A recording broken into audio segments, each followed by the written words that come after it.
చేసే చిత్రపటంలో ఇవాళ ఆదివాసీలు మనుషులు, ఆదివాసీలు వాళ్ళు కూడా మనుషులే అని గుర్తింపు ఎక్కడి నుంచి వచ్చింది? మావోయిస్టులతోటే కదా, నక్సలైట్లతోటే కదా, ఆ ఉద్యమాలతోటే కదా, ఆ పోరాటాలతోటే కదా.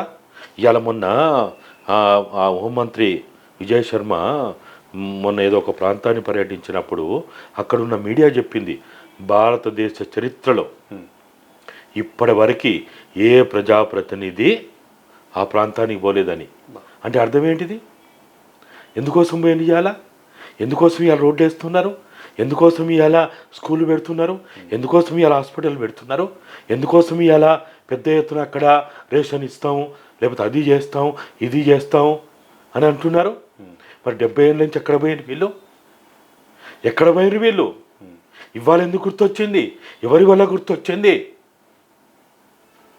కాబట్టి ఈరోజు ఈ ఈ అంతిమ యుద్ధం వాళ్ళు అందంగా ఖగారని పేరు పెట్టుకున్నారు, కానీ ఈ అంతిమ యుద్ధం వల్ల వాళ్ళు ఆదివాసీల ఉద్యమాలని, పోరాటాలని, ఆదివాసీ ఉద్యమ పోరాటాలతోటి, ఆదివాసీ జీవితాలతోటి పెనవేసుకపోయినటువంటి మావోయిస్టులని వాళ్ళు మర్చిపోలేరు.